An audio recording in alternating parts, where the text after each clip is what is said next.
तो ऐसा माना जाता है कि वैश्य समाज की किसी प्रतिनिधि को अगर यहाँ से टिकट मिलता है तो निश्चित रूप से वह विजयी होगा। हमारी जिम्मेदारी है समाज और राजनीति में पॉजिटिव बदलाव लाना। लगभग 45,000 हमारे मतदाता यहाँ है जो उत्तर विधानसभा में निवास करते हैं। ऐसी स्थिति में हम लोग ये मांग कर रहे हैं कि हमें विधानसभा आने वाले चुनाव में हमें प्रतिनिधित्व मिलना चाहिए। हमारी जिम्मेदारी है समाज और राजनीति में पॉजिटिव बदलाव लाना। देखिए, दोनों ही बार ये निर्णय अजमेर की जनता को करना है कि किसके निर्देशन में जो है सामान्य सीट का जो है हनन किया गया, उनके अधिकारों का हनन किया गया।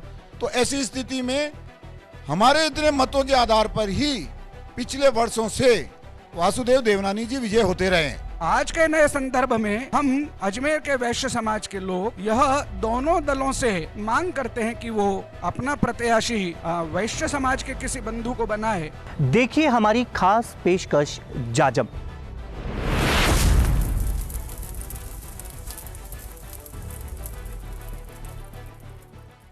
चुनावी प्रदेश राजस्थान का सियासी मिजाज समझने के लिए, चुनावी प्रदेश राजस्थान का सियासी मिजाज भांपने के लिए दाता न्यूज और एन भारत न्यूज ने संयुक्त रूप से एक कार्यक्रम शुरू किया है जिसमें बात होगी अजमेर विधानसभा क्षेत्र की और उत्तर और दक्षिण विधानसभा क्षेत्र की, जहां बात होगी सिर्फ समाज की, जहां बात होगी समाज की बात समाज के साथ। हमारा कार्यक्रम समाज की बात समाज के साथ जाजम के अंदर देखिए संयुक्त रूप से दोनों विधानसभा क्षेत्र के समाज के लोगों के साथ।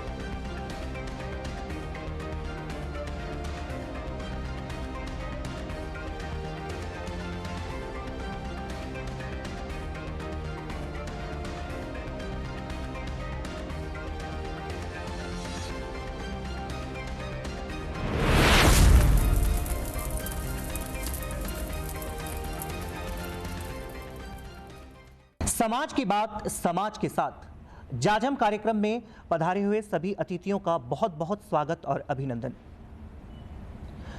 जाजम यह कार्यक्रम हमारा वैश्य समाज के साथ हम आज टेलीकास्ट करने जा रहे हैं। कार्यक्रम के अंदर हम बात करेंगे समाज की बात समाज के साथ।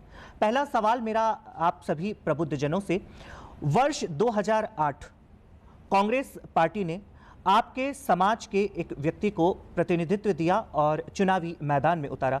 उस समय 2008 में वह सीट पश्चिम हुआ करती थी। उत्तर से डॉक्टर श्री गोपाल बाहेती चुनावी मैदान में उतरे और वह चुनाव हार गए। समाज की इसमें कितनी भूमिका रही और किस प्रकार से आपके वैश्य समाज ने उस दौरान चुनावी मैदान में काम किया? 2008 में वैश्य समाज के किसी व्यक्ति को टिकट मिला और वो बहुत कम अंतर से हारा। इसमें कई प्रकार के कारण रहे होंगे। सबसे पहले मैं आपको स्पष्ट कर देना चाहता हूं कि आपका जो कार्यक्रम जाजम है, कि जाजम एक जाजम पर जब बैठते हैं तो जाजम पर बैठने के बाद हमारे आपस के मतभेद सारे खत्म होते हैं, तब हम एक जाजम पर बैठते हैं। आज वैश्य समाज के सभी चारों पांचों जातियों के लोग जब इस जाजम पर आए हैं तो एक बार पुनः वो ये चाहते हैं कि अजमेर उत्तर से वैश्य समाज के किसी प्रतिनिधि को राजनीतिक दल अपना प्रत्याशी बनाए। और चूंकि वैश्य समाज एक बहुत बड़ी संख्या में अजमेर के इस विधानसभा क्षेत्र में रहता है, अधिकृत आंकड़ा 45,000 के करीबन है, तो ऐसा माना जाता है कि वैश्य समाज की किसी प्रतिनिधि को अगर यहाँ से टिकट मिलता है तो निश्चित रूप से वह विजयी होगा। 2008 के संदर्भ में दो प्रकार के मतदाता होते हैं, एक जो अपने पार्टी और विचारधारा के प्रति प्रतिबद्ध होते हैं, दूसरी प्रकार का होता है जो अपनी समाज और जाति के प्रति प्रतिबद्ध होता है, तीसरी प्रकार का मतदाता होता है जो सामयिक विषयों के आधार पर फ्लोटिंग होता है और वो अनेक प्रकार के विषयों के आधार पर अपने मत को निर्धारित करता है। प्रजातंत्र है, लोक चुनाव हैं, किसी एक की विजय होगी, किसी एक की पराजय होगी, और उस कारण से वो जो चुनाव परिणाम उस समय वहाँ पर आया उसको कोई हम रेखांकित करके हर बार के लिए राजनीतिक परिणाम या राजनीतिक निष्कर्ष नहीं निकालें, ऐसा मेरा आप सबसे निवेदन भी है। और बहुत चूंकि कम अंतर था और उसके लिए कौन उस समय क्या कारण रह गए, क्या कारण नहीं रह गए, ये एक भविष्य का विषय है जो बीत गया है, जो छूट गया है। आज के नए संदर्भ में हम अजमेर के वैश्य समाज के लोग यह दोनों दलों से मांग करते हैं कि वो अपना प्रत्याशी वैश्य समाज के किसी बंधु को बनाए, जिससे इस बड़ी संख्या में रहने वाले समुदाय के भावनाओं को भी संतुष्ट हो सके। और जिस प्रकार कहा जाता है कि वैश्य वोट भी देता है और चूंकि वो व्यापारी है तो वो धन भी उपलब्ध कराता है, तो उसको भी समाज के इस काम में, संगठन के इस काम में, सत्ता के इस काम में उसकी भागीदारी सुनिश्चित होनी चाहिए। इस प्रकार के मनोभावों को लेकर आज ये वैश्य समाज एक जाजम पर आपके कार्यक्रम के नाते से इकट्ठा आया है। आप समाज के प्रभावशाली लोग हैं, आपको नहीं लगता उस समय समाज का वोट विभाजित हुआ, एक मुश्त नहीं था? इस पे आपके क्या विचार है? देखिए, अभी जैसे हमारे बड़े भाई सुनील जी ने जवाब दिया है, कहीं ना कहीं मैं आपको एक चीज़ बता दूं, आपको एक बहुत पुरानी कहानी याद होगी कि कछुआ और खरगोश की कहानी याद होगी, जिसमें कछुआ जीत जाता है और खरगोश हार जाता है। किस कारण से कछुआ जीतता, खरगोश हारता? हर बार कछुआ नहीं जीतेगा। वो कारण रहा कि उस समय जो हमारे यहाँ जिनको प्रत्याशी बनाया, उस वक्त उन्होंने उसको बहुत ओवर कॉन्फिडेंस हो गए थे वो, और उन्होंने उसको उतना सीरियस नहीं लिया था। वो बहुत इजी समझ रहे थे कि हमारी सीट जीत रही है। वही बात लागू हुई कि कछुआ और खरगोश वाली बात हुई कि जिसमें हमारे यहाँ के जो है भारतीय जनता पार्टी के देवनानी जी विजय हुए। लेकिन हर बार कछुआ जीतेगा ये सच्ची नहीं है। बात है यूनिवर्सल ट्रुथ कि हमेशा खरगोश जीतेगा। और ये मान के चलें कि अजमेर के अंदर एक विधानसभा पे अगर जो है वैश्य समाज को अगर प्रत्याशी बनाती है पार्टी, तो निश्चित तौर पर 8 विधानसभा पे उसका इफेक्ट पड़ता है। और मैं जहाँ तक मानता हूँ 8 विधानसभा के अंदर वैश्य समाज का एक बहुतय संख्या के अंदर संख्या बल है, जिसका जो फायदा पार्टी को सीधा सीधा मिलता है। आप में से कुछ लोग राजनीतिक पार्टियों से भी जुड़े हुए हैं। जिस प्रकार से अभी सुनील दत्त जी जैन साहब ने कहा कि आपका वोट प्रतिशत भी है, अजमेर शहर ही नहीं, राजस्थान ही नहीं, हम यदि भारत की बात करें तो सबसे ज़्यादा उद्योगपति, व्यापार जगत में जुड़े हुए आप ही के समाज के लोग हैं। फिर भी अजमेर से आपका प्रतिनिधित्व अभी तक नहीं सौंपा गया है, और जब सौंपा भी गया तो वो नहीं जीत पाए। अभी वर्तमान समय में विधानसभा के चुनाव होने वाले हैं, निकट भविष्य में विधानसभा के चुनाव हैं। इस पर आपका क्या विचार है, क्या राय है? आपने हमें बुलाया उसके लिए थैंक्स। जाजम को हम बहुत बहुत धन्यवाद देते हैं।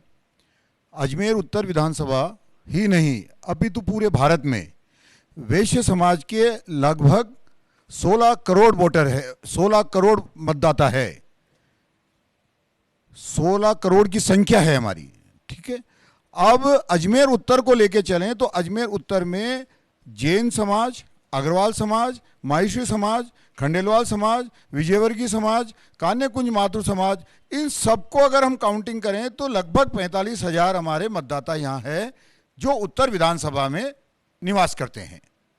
ऐसी स्थिति में हम लोग ये मांग कर रहे हैं कि हमें विधानसभा आने वाले चुनाव में हमें प्रतिनिधित्व मिलना चाहिए, और वो प्रतिनिधित्व मिलने पर ये हम विश्वास के साथ कह सकते हैं कि उत्तर विधानसभा अब तक के सर्वाधिक अंतर से विजय होने वाली है, क्योंकि अभी तक भी सामंजस्य के साथ में जिसको भी प्रत्याशी को टिकट दिया जा रहा है, अगर मैं भारतीय जनता पार्टी की बात करता हूं तो वैश्य समाज में मैं ये भी स्पष्ट बता देना चाहता हूं कि सारे के सारे एक दल के नहीं हैं, अपनी अपनी विचारधारा है।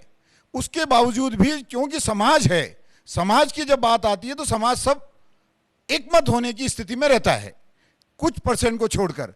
तो भारतीय जनता पार्टी को अधिकतर मतदाता उत्तर विधानसभा में भारतीय जनता पार्टी के विचारधारा के, तो ऐसी स्थिति में हमारे इतने मतों के आधार पर ही पिछले वर्षों से वासुदेव देवनानी जी विजय होते रहे हैं। आने वाले समय में हम ये चाहते हैं कि हमको भी प्रतिनिधित्व मिले और अब तक के अंतर से सबसे अधिक मतों से हम विजयी हों, ऐसा हम सबकी भावना है। इसमें जो भी दल पहल करेगा संभवतः उसे ये लाभ मिलने की संभावना पूरी है। मेरा अगला प्रश्न आपसे, आपको नहीं लगता प्रधानमंत्री और मुख्यमंत्री को ऐसा करना चाहिए कि वैश्य वर्ग के गरीब परिवारों के बच्चों को स्कॉलरशिप देनी चाहिए? इस पे आपके क्या विचार है? सभी समाज के जो निर्धन और पात्र रखने वाले सभी समाज के लोगों को यह योग्यता ये मिलना चाहिए। हमारे वैश्य समाज के अंदर भी गरीबी रेखा से नीचे जीने वाले गरीब लोग और पिछड़े लोग हैं, उनको इन दोनों योजनाओं का पूरा लाभ मिलना चाहिए। कोई अन्य विचार?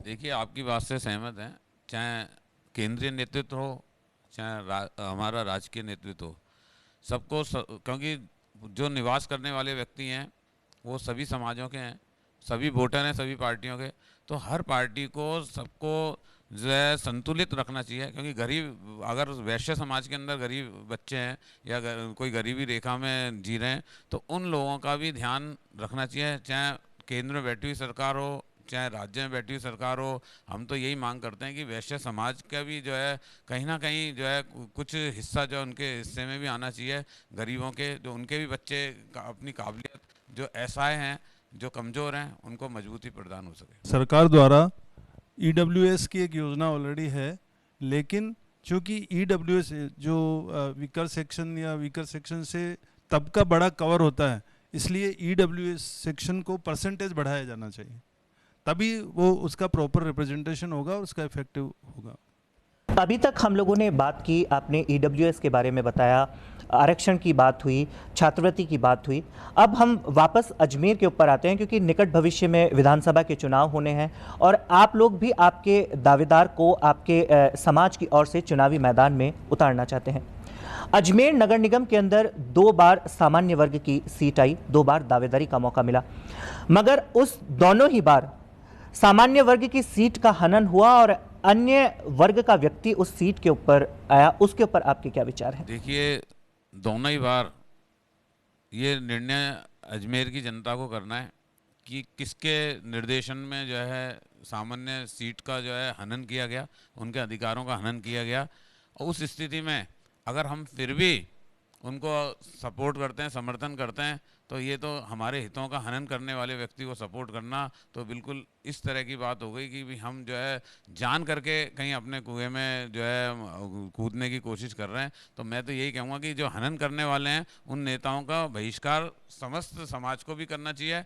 और जो दूसरे, क्योंकि हर चीज़ का एक समय होता है, चाहे वो एससी की सीट थी तो किसी ने विरोध नहीं किया, ओबीसी की सीट आई तो नहीं किया, जब सामान्य की आई तो सामान्य को भी उसका अधिकार मिलना चाहिए। इसमें कहीं भी कोई बात ऐसी नहीं है कि सामान्य का हक छीन के अब दूसरे को दें। लीडिंग पॉलिटिकल पार्टीज जो है, आपके सवाल का ही एक और सवाल है, लीडिंग पॉलिटिकल पार्टीज है, जब आप राजनीति के मंच के ऊपर होते हैं, राजनीति के अंदर होते हैं और जब सीट का हनन होता है तो आप प्रतिनिधित्व करते हैं राजनीतिक तौर के ऊपर, क्या आपको नहीं लगता उस समय राजनीति इतनी हावी होती है कि समाज का हनन होता है और आप अपनी आवाज को नहीं उठा पाते हैं?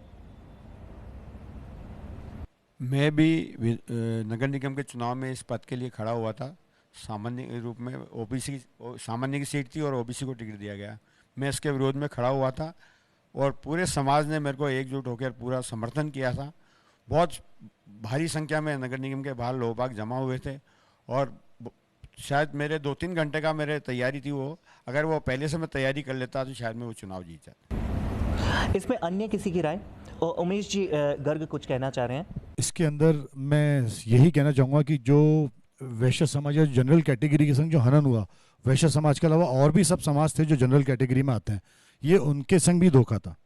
और जब कई एससी की सीट आती है, जैसे आज वर्तमान में जो महापौर है हमारी वो एससी सीट से हैं, तो हमने उनका पूरा सम्मान करा। ओबीसी आएगी तो हम उनका भी पूरा सम्मान करेंगे। अगर कहीं रिजर्वेशन सिस्टम बनाया गया है तो उसका जो यहाँ के नेता हैं या जो भी इस चीज़ को डिसाइड करता है कि इस सीट पर कौन बैठेगा, तो वो जनरल कैटेगरी या कोई भी कैटेगरी के अंदर उसको सम्मान सब कैटेगरी का बराबर रखना चाहिए, चाहे वो जनरल कास्ट हो, एससी हो, ओबीसी हो। तो ऐसा ना हो कि भाई जनरल की होने के बाद भी किसी दूसरे को दे दिया जाए। सत्य बात है कि हमेशा वैश्य समाज के अधिकारों का हनन होता है। चाहे आप नगर निगम का काम पद की बात हो, अगर उसका अधिकार है तो छीना जाता है। चाहे प्रतिनिधियों में टिकट देने की बात हो तो उसका अधिकार है तो छीना जाता है। और ये दोनों पार्टियों से ही होता है। लेकिन मैं यहाँ बैठ के जाजम पे बैठ के चाहूँगा, दोनों पार्टियों से अपील करूँगा कि चूँकि उत्तर में इतने 40 से 45 हज़ार मतदाता है, और तो इन दोनों पार्टियों को वैश्य समाज को टिकट देना चाहिए। आगे भी भरतपुर में भी इस तरह होता है, वहाँ भी मतदाता वैश्य समाज के ज़्यादा है। तो वहाँ इनलो से सुभाष जी गर्ग और भारतीय जनता पार्टी से विजय जी बंसल दोनों को टिकट मिलता है। और दोनों में से अब कि इस बार सुभाष जी गर्ग जीते, जबकि गई बार 2 बार से विजय बंसल जीतते आ रहे हैं। तो अगर जब वैश्य मतदाता यहाँ उत्तर में ज़्यादा है और नगर निगम में भी अगर वैश्य की सीट आती है सामान्य की, तो इनको सामान्य वर्ग का ध्यान रखना चाहिए। नोट और वोट दोनों वैश्य मतदाता को व्यापारी वर्ग ही देता है, वैश्य मतदाता ही देता है, चाहे कांग्रेस हो चाहे बीजेपी हो। लेकिन इनके अधिकारों का हनन शुरू से ही होता है। तो हम चाहते हैं आज जाजम के माध्यम से कि हमारे अभी तक आपने अधिकारों का हनन करा, लेकिन अब आगे पार्टियां इस बात का ध्यान रखें। हमारे भी प्रतिनिधित्व, जब व्यापार में इतना हम सफल है, पूरे देश में व्यापार चलाते हैं, तो राजनीतिक रूप से भी हम सफल होंगे। हमारे कई केंद्र में मंत्री भी है, तो क्यों नहीं इस बार दोनों पार्टियों से हमारी अपील है कि वैश्य जो हमारे प्रतिनिधि है जो चुनाव लड़ना चाहते हैं, उनको ही टिकट देके एक जो आक्रोश है वैश्य मतदाता के वैश्य समाज में, तो उनको वो आक्रोश को वो शांत करे। और जब भी सामान्य वर्ग पर उनका अधिकार हो तो उसका हनन नहीं हो। निकट भविष्य में राजस्थान प्रदेश के अंदर चुनाव होने वाले हैं। आप में से कई लोग लीडिंग पॉलिटिकल पार्टीज को फॉलो करते हैं, उनके प्रतिनिधि भी हैं आप लोग। विधानसभा चुनाव के दौरान यदि कोई भी पॉलिटिकल पार्टीज या तीसरा मोर्चा होता है या 2 लीडिंग पॉलिटिकल पार्टीज होती है, यदि आपके वैश्य समाज के किसी प्रतिनिधि को प्रतिनिधित्व देती है, तो क्या आप अपनी पॉलिटिकल पार्टी का दामन छोड़कर उसके साथ उस चुनावी मैदान में उतरेंगे? अगर वैश्य समाज में अगर प्रतिनिधि मिलता है और वैश्य समाज हम सब एक है, तो किसी भी पार्टी से अगर वैश्य समाज का अगर कोई उम्मीदवार आता है तो हमारा मत यही रहेगा कि हम वैश्य समाज को समर्थन करेंगे। यानी 2 बार नगर निगम में जो हुआ, निश्चित तौर पे अगर कोई वैश्य समाज से कोई प्रतिनिधि आता है तो हम सब पार्टी का दामन के सेकेंडरी करेंगे और उस व्यक्ति का साथ देंगे। और पूर्व में जो आप जो लिटिल मार्जिन 300 वोट का 600 वोट का जो मार्जिन का जो आप पूर्व की जो घटना आपने बताई, वो उसी बात का द्योतक है कि मेजर लोग, देखिए थोड़ा बहुत परसेंटेज कोई किसी की व्यक्तिगत मजबूरी हो सकती है, लेकिन अगर मेजर व्यक्तियों का झुकाव एक तरफ जाता है, और वो परिणाम आपने देखा है 2008 में। नहीं तो इतने डिफरेंस, जो इतना माइनर डिफरेंस से अगर एक व्यक्ति हारा तो वो तो कोई छोटी मोटी बात है, लेकिन ये द्योतक है इस बात का कि अगर ऐसा हुआ तो पूरा का पूरा समाज एक तरफ जाएगा। दोनों दूसरा एक बात और ऐड करना चाहूँगा इसी में कि हम केवल हमारी खुद की हेड्स काउंट मत करिए 45,000 या 40,000, हम कितने लोगों को प्रभावित कर सकते हैं। प्रतिनिधित्व कर रहे हैं आपके समाज का। आज जो हजारों दर्शक आपको देख रहे हैं, आप उन दर्शकों का प्रतिनिधित्व करने के लिए इस कार्यक्रम के अंदर आए हैं, क्योंकि आप समाज का एक अभिन्न अंग हैं, आप समाज के सर्वेसर्वा हैं। आपकी बात निम्न से उच्च स्तर तक पहुंचती है। आप अपने समाज को भी लीड करते हैं और आप में से कई लोग पॉलिटिकल पार्टीज को भी लीड करते हैं। तो कार्यक्रम जाजम जो है वही है कि समाज के प्रबुद्ध जनों की बात समाज तक पहुंचे। निकट भविष्य में चुनाव होने वाले हैं, विधानसभा चुनाव राजस्थान प्रदेश में होने वाले हैं, तो आप अपने समाज को कहां देखते हैं? आपके समाज का प्रतिनिधित्व अभी तक लीडिंग पॉलिटिकल पार्टीज की बात करें तो कहां तक पहुंचा है? शायद सुनील दत्त जी, जैन साहब के पास में आना चाहूंगा। और यदि निकट भविष्य में चुनाव में आपको मौका देते हैं तो आप अपनी पार्टियों का दामन छोड़कर और चुनावी मैदान में उस व्यक्ति विशेष के लिए उतरेंगे क्या? यदि आपको मौका नहीं मिलता है पॉलिटिकल पार्टी से, तो आप निर्दलीय भी अपने समाज के रूप में प्रत्याशी को मैदान में उतारेंगे? देखिए, पूर्व में जो है हमारे साथी सुनील दत्त जी ने जो बात की थी कि मतदाता 3 तरह का होता है, तो आप ये मान के चलें, हमें पार्टी ने जिम्मेदारी दे रखी है, हमें एक पद पे पार्टी ने जिम्मेदारी दे रखी है, तो हम पार्टी से बंधे हुए हैं। लेकिन मतदाता 3 प्रकार का होता है, ये इन्होंने कहा है। तो वो मतदाता जो अपना डिसीजन अपने हिसाब से करता है कि मुझे किसको मत देना है, उस मतदाता के अंदर तो परिवर्तन आएगा। क्योंकि पार्टी ने जिम्मेदारी, अगर किसी पद पे बैठे हैं हम और हमें जिम्मेदारी दे रखी है तो उस जिम्मेदारी का हम पूरा निर्वाह करेंगे। लेकिन जिस मतदाता को मतलब नहीं है किसी पार्टी से, जो हाथों हाथ डिसीजन करता है, उसके वोट के अंदर 100% परिवर्तन आता है। ये कटु सत्य है। राजनीतिक दल अपना अपना आंकलन करती हैं, इस सीट पर किस जाति के प्रत्याशी को टिकट मिलना चाहिए जिससे उसका विजय सुनिश्चित हो। तो वर्तमान परिप्रेक्ष्य में मुझे ऐसा लगता है कि दोनों राजनीतिक दल बहुत गंभीरता से वैश्य समाज को प्रतिनिधित्व देने के लिए विचार करेंगे, कर रहे हैं। जहां तक बात रहा कि क्या आप उस परिस्थिति में जब दोनों राजनीतिक दल किसी वैश्य को नहीं देकर किसी अन्य जाति को देते हैं, तो ये जब होगा तब देखा जाएगा। ये व्यक्तिगत प्रश्न भी है और ये सामाजिक प्रश्न भी है। समाज अपने स्तर पर तय करेगा, व्यक्ति अपने स्तर पर तय करेगा। समाज के द्वारा लिए गए निर्णय के लिए प्रत्येक व्यक्ति बाध्य होगा, ये तय नहीं है। और प्रत्येक व्यक्ति स्वतंत्र होगा कि मुझे उस परिस्थिति में क्या करना है। लोकतंत्र की खूबसूरती है कि यहाँ पर अपनी जाति के, अपने विचार के, अपने वर्ग के प्रतिनिधित्व की बात कहना, मांगना, करना ये वाजिब है। और चुनाव लड़ना और चुनाव जीतना, इसमें साम दाम दंड भेद, ये चारों प्रकार की नीतियों को अपनाकर चुनाव जीता जाता है, चुनाव लड़ा जाता है। इसलिए भविष्य में क्या होगा उसकी आज यहाँ पर विश्लेषण करना या उसके बारे में किसी प्रकार की टिप्पणी करना, ये मेरे ख्याल से उचित नहीं है। हम समय का इंतजार करें और किस प्रकार से राजनीतिक दल अपने प्रत्याशियों का चयन करता है, उसके आधार पर समाज के स्तर पर और व्यक्ति अपने स्तर पर यह तय करेगा कि मुझे किस रास्ते जाना है, किसका समर्थन करना है। इस प्रकार का भाव आज के इस जाजम पर मैं आपके माध्यम से और अजमेर में देखने वाले असंख्य दर्शकों को भी ये कहना चाहता हूं कि आप व्यक्ति को देखें, व्यक्ति के गुण को देखें, व्यक्ति के अवगुण को देखें। शहर के विकास के लिए कौन व्यक्ति ज्यादा उपयुक्त है, उसकी सार्वजनिक जीवन में सक्रियता कितनी रही है, इसके आधार पर भी तय करें। और वैश्य समाज का प्रतिनिधि चूंकि इस समाज के लिए जीता है, इस शहर के लिए जीता है, इस शहर के लिए वो कार्य करता है, तो निश्चित रूप से वैश्य समाज को इस चुनाव में दोनों पार्टियों की ओर से अवसर मिलना चाहिए। इस प्रकार का विश्वास आज की इस जाजम पर वैश्य समाज के सारे प्रतिनिधियों का है।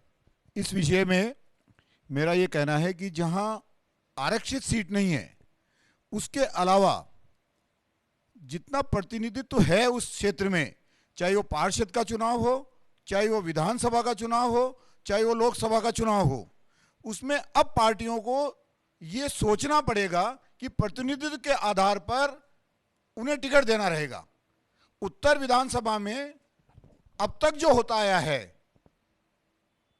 अपनी जगह बात है, लेकिन अब आने वाले समय में चूंकि वर्तमान समय में जागरूकता बढ़ी है, ऐसी स्थिति में रोटेशन में प्रतिनिधि बनाना रहेगा।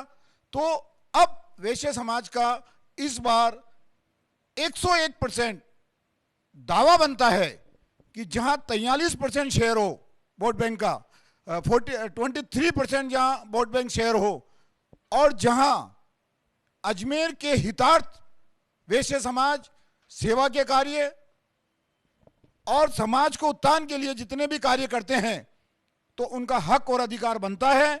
इसलिए वैश्य समाज को प्रतिनिधित्व तो मिलना चाहिए। आरक्षित को छोड़कर अन्य सीटों पर रोटेशन में, मेरा तो यह कहना है कि रोटेशन में प्रतिनिधित्व मिलना चाहिए। जिनका जितना शेयर हो उन्हें रोटेशन में प्रतिनिधित्व मिलना चाहिए, और इस बार वैश्य समाज को मिलना चाहिए। आपने कहा कि आरक्षित सीट को आपने अपने संबोधन में 2 से 3 बार दोहराया। क्या आपको नहीं लगता पिछले 25 साल से जिस प्रकार दक्षिण विधानसभा क्षेत्र की सीट है वो आरक्षित है एक वर्ग विशेष के लिए, क्या आपको नहीं लगता पिछले 20-25 सालों से उत्तर विधानसभा क्षेत्र की सीट भी एक जाति विशेष के लिए आरक्षित होकर रह गई है? भारतीय जनता पार्टी की हम बात करें तो वह सीट बिल्कुल निश्चित रूप से 25 साल का 20 साल का हम कार्यकाल देखें तो एक समाज विशेष के लिए आरक्षित होकर रह गई है, उसमें बहुसंख्यक समाज के लोग हैं। आज जाजम के ऊपर वैश्य समाज के आप प्रतिनिधित्व कर रहे हैं, प्रतिनिधि बैठे हैं, आप इस बात से कितना सहमत हैं? मैं इस बात से पूर्ण रूप से सहमत हूं कि अगर 20 साल से या 25 साल से एक वर्ग विशेष को अगर प्रतिनिधित्व दिया जा रहा है तो अब हमें प्रतिनिधित्व देने की जरूरत है, मेरा यह कहना है।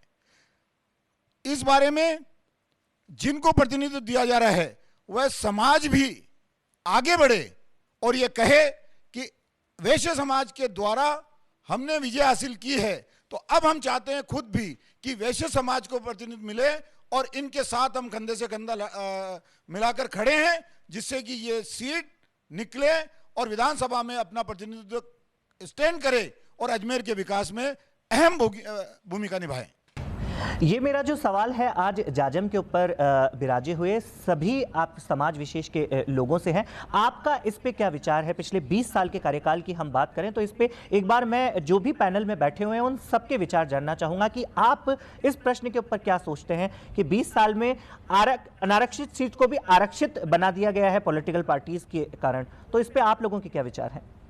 20 वर्षों से 25 वर्षों से एक सीट आरक्षित रहते हुए लड़ी गई। मैं इस विषय में कहना चाहूँगा कि मैं ये नहीं कह रहा कि विधायकों ने क्या काम किया क्या नहीं किया, लेकिन परिवर्तन आवश्यक है। और इन सीटों पे जब पूरे वैश्य समाज ने एक दूसरे समाज को अपना प्रतिनिधित्व सौंपा, अपना पूरा समर्थन दिया, तो मैं उस समाज और उन नेताओं से भी अपील करता हूं कि वे स्वतः ही अपने हक का त्याग करें और आगे होकर वैश्य समाज के लिए सीट तत्पर रखें कि साहब इस बार वैश्य समाज लड़ेगा। हमने उनका साथ दिया, वैश्य समाज ने उनका साथ दिया, तो वैश्य समाज भी उनसे अपेक्षा रखता है कि वो भी इस बार एक बार आगे बढ़कर हमारे वैश्य समाज का इसमें साथ दें। जहाँ तक आपने सवाल किया कि 20 साल में अजमेर का क्या हुआ, तो 20 साल में अजमेर की स्थिति आपको मालूम है कि 20 साल अजमेर बेहाल हो गया है और अजमेर की ये स्थिति हो गई है। एक छोटा सा अजमेर का बाज़ार था, उसको पूरे को ख़त्म कर दिया गया है। एलिवेटेड रोड के लिए जो इन्होंने डीपीआर बनाई, उस वक्त हमारे माननीय विधायक यहाँ के मौजूद थे और मैं तो कहूँगा बल्कि दोनों ही विधायक मौजूद थे। तत्कालीन जो है हमारे जो यहाँ के एडीए के चेयरमैन और तत्कालीन हमारे जो है नगर निगम के चेयरमैन भी थे, उस वक्त के जो जिलाधीश थे वो भी थे। तो इन्होंने अजमेर का हित कहाँ सोचा। आज एलिवेटेड रोड के अंदर पूरा व्यापारी ख़त्म हो चुका है। इसके अलावा हम बात करें अजमेर के विकास की, तो अजमेर का सारा पैसा एक विशेष जगह पे लगा दिया गया है स्मार्ट सिटी के लिए। 1000 करोड़ रुपए का अगर हमारे यहाँ फंड आया तो उस 1000 करोड़ से शहर का जो मूल विकास करना था, मूल स्वरूप शहर को जो है देना था, वो ना देके उन्होंने एक विशेष जगह पे 1000 करोड़ को लगा दिया, जिसका भी अभी ग्रीन ट्रिब्यूनल के अंदर जो आपने देखा डिसीजन हुआ है कि उन निर्माणों को तोड़े जाने की बात की है। तो हमारा पैसा पानी में बहा दिया है। तो इन्होंने विकास के नाम पर कुछ नहीं किया। जो अजमेर की समस्या 20 साल पहले थी वो त्यों की त्यों चली आ रही है, बल्कि मैं तो कह रहा हूँ उससे भी अधिक स्थिति खराब हो गई है। आप देखें कि शहर की स्थिति क्या हो गई है। आज नालों के अंदर से जो पानी का जो भराव है वो उन क्षेत्रों में आने लग गया जहाँ सन 75 की बाढ़ में भी नहीं भरा। जहाँ 75 की बाढ़ में भी जो पानी नहीं भरा था, उन क्षेत्रों में आज पानी भरता हुआ हम देख रहे हैं। और कितनी देर की 15-20 मिनट आधे घंटे की बरसात में तो ये हाल बेहाल किया है। तो मैं तो यहाँ तक मानता हूँ कि अजमेर के विकास की बात नहीं करें, अजमेर की दुर्दशा का अगर जिम्मेदारी किसी को लेनी है तो यहाँ के अभी तत्कालीन हमारे विधायकों की जिम्मेदारी है। विजय जी मैं आपकी बात से बिल्कुल सहमत हूँ, लेकिन जो आपने एनजीटी का फैसला आना सागर मामले में आया, तो अब तक जो भी वहाँ के जो वर्कर्स थे, जो भी अधिकारी थे, उन पर किसी के द्वारा आज दिन तक कोई एफआईआर नहीं करी, जबकि हजारों करोड़ रुपए आप बोल रहे हैं कि वहाँ हजारों करोड़ रुपए खर्च हो गए, अभी तक किसी ने भी एफआईआर उन पर क्यों नहीं करी अधिकारियों? बिल्कुल सच्चाई है कि उनके ऊपर कार्रवाई भी होनी चाहिए और मैं कह रहा हूँ जिम्मेदारी उनको भी लेनी चाहिए जिनको जनता ने अपना प्रतिनिधि चुना है।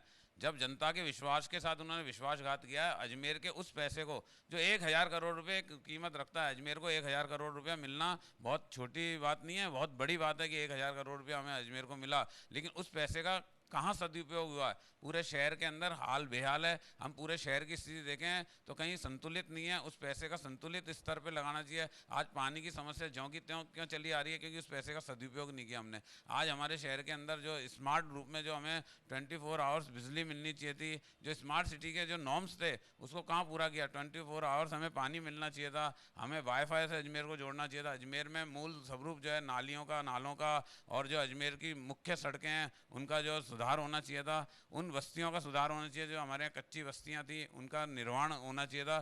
कहीं भी कोई सुधार नहीं हुआ है। जो पैसा लगाया उन्होंने विशेष जगह पे लगा के उस पैसे का बिल्कुल पानी में बहा दिया और दुरुपयोग किया है।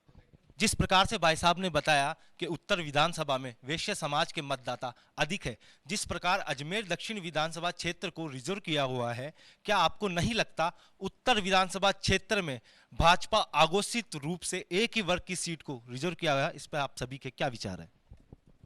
इसमें क्या है कि 20 साल से वाकई में आरक्षित सीट हो रही है, वो कहीं ना कहीं वैश्य समाज की कमजोरी भी है, या यूँ समझे हम पार्टी बीजेपी जो पार्टी है वो रिस्क नहीं लेना चाहती है कि जो एक विधायक जीतता रहा है उसको हटा कर हम दूसरे विधायक को टिकट देवें। तो ये भी एक पॉइंट हो सकता है कि जो जीतता रहा उसको टिकट मिलता है। तो इसमें वैश्य समाज के जो बीजेपी से संबंधित लोग हैं मजबूती के साथ अपना दावा पेश करें, और एक आंकड़ा जो वैश्य समाज का यह है वो अगर आगे जाता है, वो वैश्य समाज बीजेपी का तो ये देखा हुआ कि नोट और वोट दोनों बीजेपी को मिलते हैं, लेकिन बीजेपी वैश्य समाज को टिकट का देना नहीं देना ये सामने नजर आ रहा है कि वैश्य समाज को कितना टिकट मिलता है। मैं तो ये अपील करूंगा कि जब इतने टिकट जब 20 साल से वही है प्रतिनिधि और वैश्य समाज का डबल मतदाता है, तो एक बार बीजेपी का, क्यों हम तो कोई पार्टी पॉलिटिक्स से जुड़े हुए नहीं, हम समाज सेवा की बात करते हैं। तो जो समाज के जो बीजेपी से जुड़े हुए लोग हैं वो मजबूती से अपना दावा पेश करें कि भाई जब 20 साल से वो चल रही तो क्यों ना, जब हमारे 40,000 मतदाता है और बीजेपी के अन्य लोग भी हमको सपोर्ट करते हैं, तो क्यों ना हमको इस बार हमको टिकट दिया जाए। तो ये निश्चित रूप से ये जब भ्रम टूटेगा, कांग्रेस ने कोशिश करी 2 बार, इस बार बीजेपी को भी कोशिश करनी चाहिए। आप जो बड़े बड़े नेता हैं जो टिकट लेने के लिए बैठे हैं, इनको कोशिश करनी चाहिए कि भाई हमको टिकट मिले। और इसी के ऊपर एसडी बाहेती जी आपके क्या विचार हैं, आप क्या सोचते हैं? निश्चित ही अब तक ये जो सीट है एक विशेष व्यक्तित्व या विशेष जाति के लिए रिजर्व कर दिया गया है। मैं तो कहता हूँ दोनों ही पार्टियां इस बात पे पुरजोर अपना प्रयास करें कि इस बार जो भी वैश्य समाज से वोट अपना प्रत्याशी खड़ा करेगा, निश्चित ही रुझान उसको मिलेगा। और सुभाष जी काबरा हमारे साथ जुड़े हुए हैं, आप प्रतिनिधित्व करना चाह रहे हैं उत्तर विधानसभा क्षेत्र से, आप कहां देखते हैं और आपके क्या विचार हैं इसी सवाल पे? देखिए पहले क्या हुआ ये उस बारे में नहीं जाता हूं, लेकिन आज के समय में तो 92% जो मतदाता का जो श्रेणी है उनके सबके मन भाव में यह है कि परिवर्तन होना चाहिए। उसमें हमारा 23% शेयर वैश्य समाज है, बाकी समाज भी इस बात के लिए कृत संकल्प है कि परिवर्तन होना चाहिए। जिनमें जितनी क्वालिटी थी हमने जांची परखी देख ली, अब नया चेहरा आना चाहिए, नया सूरज उगना चाहिए, नया विकास होना चाहिए। इस भाव से 92% लोगों का ये विचार और मत है कि परिवर्तन होना चाहिए। और उसमें चूंकि हमारा सबसे बड़ा शेयर है, 23% शेयर है, तो पहले हमारा चांस आता है। उसके बाद में भी अगर रोटेशन किसी का और का आता है तो हमें उसमें भी एतराज नहीं है, लेकिन इस बार 23 में तो वैश्य समाज को दोनों ही पार्टियों को टिकट देना चाहिए और देने के बाद में रिजल्ट भी उनको मिल जाएगा। कई बार कुछ परसेप्शन बन जाते हैं, कई बार कुछ नैरेटिव सेट हो जाता है। करीब करीब आपके प्रश्न का उत्तर यह है कि एक परसेप्शन सेट हो गया, एक नैरेटिव सेट हो गया कि ये अजमेर की ये जो सीट है ये प्राय सिंधी प्रत्याशी की है। इस परसेप्शन को, इस नैरेटिव को चेंज करने की आवश्यकता है। एक वो गीत की पंक्तियां मुझे याद आ रही है, पुत्रों की बाहों का बल ही है मापदंड अधिकारों का, जिसके चरणों में साहस है वह बनता स्वामी तारों का। यानी जो समुदाय, जो वर्ग जिसमें ताकत होगी, जो इस परसेप्शन को और इस नैरेटिव को चेंज कर सकने में सक्षम होगा, वो पात्र होगा। आज इस जाजम पर जो सब लोग आए हैं, ये सब लोग प्राय किसी न किसी समाज से जुड़े हुए हैं, राजनीतिक विचारधारा से जुड़े हुए हैं। इसलिए यह कहना कि परिवर्तन होना चाहिए या नहीं होना चाहिए तो एक और बात है, परिवर्तन हमेशा सुखकारी होता है, परिवर्तित के लिए भी और जिसके लिए परिवर्तन हो रहा है उसके लिए भी। एक ही एक चीज को बार बार देखने से एक उकताहट, एक ऊब ये आती है। हमारे क्षेत्र के दोनों विधायकों ने अपना भरसक प्रयत्न किया जितना वो कर सकते थे, लेकिन अब ऐसा लगता है कि वैश्य समाज के किसी प्रतिनिधि को इस नाते से दोनों राजनीतिक दलों को विचार करना चाहिए, गंभीरता से विचार करना चाहिए। और यहाँ पर बैठे हुए लोगों को लगता है कि दोनों राजनीतिक दल इस पर विचार करके निश्चित रूप से वैश्य समाज के ही किसी व्यक्ति को इसका प्रत्याशी बनाएंगे। हमारे सुनील जी भाई साहब ने अभी कहा, और ये बिल्कुल सत्य है कि अघोषित आरक्षण बंद होना चाहिए।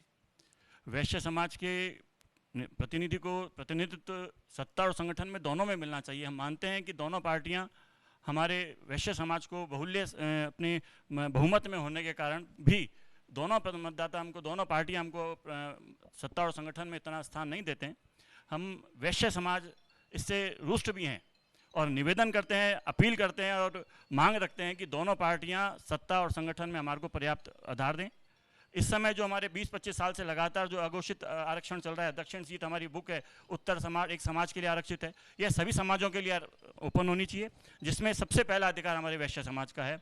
वैश्य समाज को इसमें पर्याप्त अधिकार मिले और वैश्य समाज के बाद भी दूसरे समाजों को भी इसके अंदर प्रतिनिधित्व मिले, ऐसी हमारी मांग है।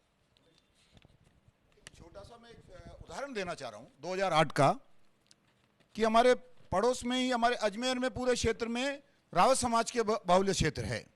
2008 में पुष्कर से या कहीं से भी टिकट नहीं देने के कारण वहां से एक व्यक्ति, उनको ये कहा गया कि आपकी संख्या नहीं है, तो वहां से एक व्यक्ति सरवण सिंह रावत ने ये कहा कि हमारी संख्या कितनी है, हमको जरा अवगत करा देना चाहिए। तो उन्होंने जब अपना आपको खड़ा किया तो 29,700 लोगों की संख्या काउंट हुई साहब। तो कई बार हम भी देखते हैं कि हमारी संख्या भी अंडर एस्टिमेटेड की जाती है। तो इन पार्टियों को हम कहना चाहते हैं कि हमको अंडर एस्टिमेटेड नहीं करें और गले लगाएं, जिससे कि कम से कम जो जहां है वो रह जाए। इतना ही कहना चाहूंगा।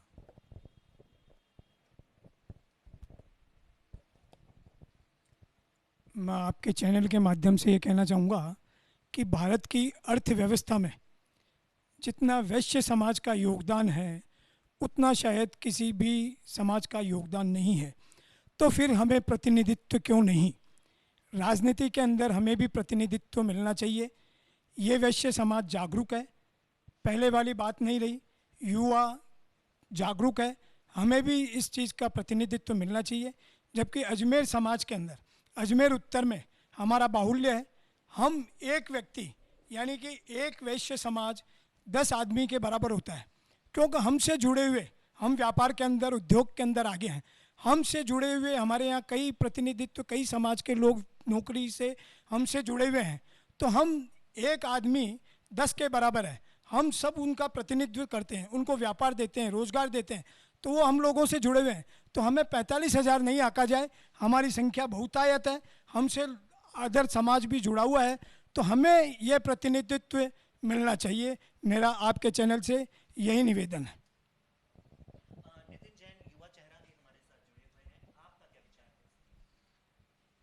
ये बात सही है कि पिछले 20 सालों से, 4 टेन्योर से ये सीट घोषित आरक्षण में लिप्त है। मेरा ये मानना है कि वैश्य समाज का जो भी प्रतिनिधित्व करेगा, जो भी नया चेहरा आएगा, वो शहर के लिए तरक्की की लड़ियां बांध देगा। ये एक हकीकत है कि वैश्य समाज का जो काम करने का तरीका है, क्योंकि एक सब व्यापारी वर्ग है और अजमेर में सारे व्यापारी हैं, तो उनका व्यापारियों का और वैश्य समाज का एक ऐसा जोड़ है जिसमें सारी कास्ट आ गई सामने। व्यापारी में सभी कास्ट आ गई, सिंधी भी आ गए, सब तरह के लोग आ गए, सारी कास्ट आ गए। तो उसमें जो जोड़ बनेगा उससे तरक्की निश्चित होनी ही है। तरक्की के मामले में अगर वैश्य समाज का कोई तोड़ कहीं भी नहीं कर पाएगा, ये मेरी सोच है, विचार। बिल्कुल, डॉक्टर साहब भी हमारे साथ जुड़े हुए हैं, इसके ऊपर उनका क्या मत है, वो क्या सोचते हैं इस पे? देखिए, सबसे बड़ी बात ये है, जब भी जाजम बैठक होती है ये किसी उद्देश्य को लेके होती है, और जब ये ख़त्म होती है तो कोई निर्णय लेके उठती है। ये बिल्कुल सत्य है कि अजमेर में ही नहीं, मोस्ट ऑफ द प्लेसेस यदि वैश्य समाज का रिप्रेजेंटेशन देखें 8 विधानसभा में तो ये 15 से 25% है। तो ज़िले के परिप्रेक्ष्य में कम से कम 8 में से 2 स्थान वैश्य डिज़र्व करते हैं, और MP सीट भी डिजर्व करते हैं, जो पूर्व में भी दी गई थी और आने वाले भविष्य में भी मिलनी चाहिए। जब समाज बैठा है तो अपने मूलभूत विचारधारा एक जगह है, लेकिन जैसा सुनील जी भाई साहब ने भी बोला, विजय भाई साहब ने भी बोला कि 20%, 1/3 ऑलमोस्ट फ्लोटिंग वोट्स होते हैं। 100 वोट होते हैं, 60% वोटिंग होती है 3 हिस्सों में, 20% 2 बड़ी पार्टियों को जाती है, 20 फ्लोटिंग होते हैं। फ्लोटिंग में भी एक समाज का पूरा तबका होता है। यदि समाज संगठित होकर के उस रूप में अपने आप को प्रदर्शित कर रहे अपने वोट ताकत से, तो निश्चित रूप से एक परिवर्तन आ सकता है। और जीत हमेशा संगठन से ही होगी। विचारधारा ठीक है, बहुत कुछ है जो आपको बिल्कुल मूल ताकत देती है। इसलिए यदि इस बैठक से हम ये मैसेज लेके जा रहे हैं और हम देना चाहते हैं कि संगठित समाज चाहे किसी भी वर्ग का हो, उसमें एकता में ही बल है, एकता में ही ताकत है। आज यहाँ 9 जने 9 वर्ग के वैश्य समाज से यहाँ बैठे हैं और मैं सोचता हूँ कि हम सब एक मैसेज दे के जा रहे हैं और लेके जा रहे हैं कि संगठन में ही शक्ति है, समाज संगठित होना चाहिए। हर समाज संगठित है, चाहे वो किसी भी वर्ग का हो। इसलिए ये कहने में कभी शर्म नहीं आनी चाहिए कि इस तरह की बात इस मंच पे ना उठाई जाए। मैं सोचता हूँ कि आज की जाजम बैठक काफ़ी महत्वपूर्ण और सक्सेसफुल रही है कि सबने अपने विचार खुले मन से यहाँ प्रदर्शित किए हैं। और डेफिनेटली जो अजमेर उत्तर विधानसभा का जो बिल्कुल गर्म मुद्दा है, इस बारे में दोनों ही पार्टियों को बड़े गहराई से मंथन करके सोचना चाहिए कि ये समय आ गया है। गर्ग साहब ने कहा कि ये उनका भी दायित्व बनता है कि वो आगे होके सौंप दें तो उनका बड़प्पन होगा। समय है, ये बड़ा ही संबल और समृद्ध संपन्न समाज है, इनके विचार और दूरदर्शिता बहुत है। तो विकास जहाँ तक अपन सोचते हैं अजमेर का, शायद उसका विजन बहुत अलग होगा। 2030 नहीं, 2000 पूरी सेंचुरी का। 500 साल पहले जयपुर बसाया गया था, 1000 साल पहले अजमेर बसाया गया था। अब अगले 1000 अजमेर क्या विजन होना चाहिए, ये मेरे ख्याल से वैश्य समाज ही ये वो विजन दे सकता है। धन्यवाद। खंडेलवाल साहब के इस पे क्या विचार हैं? बिल्कुल 20 साल से जो अघोषित आरक्षित सीट है वो इस बार बदलनी चाहिए। जन जो जिससे भी आप मिलो, सबकी यही इच्छा है, परिवर्तन होना चाहिए। ये वैसे समाज को ये सीट मिलनी चाहिए। मैं देवनानी साहब या यहाँ के MLA से भी निवेदन करूँगा, जैसे खेलते खेलते आदमी रिटायरमेंट ले लेता तो ज़्यादा अच्छा लगता है, नहीं तो जब उसको ज़बरदस्ती टीम से निकाला जाता है तो उसको दूसरे नज़रिए से देखा जाता है। मैं अपील करूँगा कि अपने स्वेच्छा से बड़ा दिल रख के वैश्य समाज के लिए निवेदन करें और पूरे समाज को वैश्य समाज से जोड़ के एक वैश्य समाज को अपने टिकट दिलवाने की प्रयास करें। यानी जाजम के माध्यम से इस बार हम यदि बात करें और आपके विचार जानें, तो एक मत में जो संक्षिप्त में सुनील दत्त जी जैन भाई साहब की परिवर्तन की जो लहर चल रही है, परिवर्तन की जो मांग हो रही है, जाजम के माध्यम से आप उसको कितना उचित समझते हैं? 30 सेकंड में आप इसे बताएं कि जाजम के माध्यम से आप क्या सोचते हैं। आपके प्रश्न का जितना समय है उससे 3 गुना समय में उत्तर दूंगा।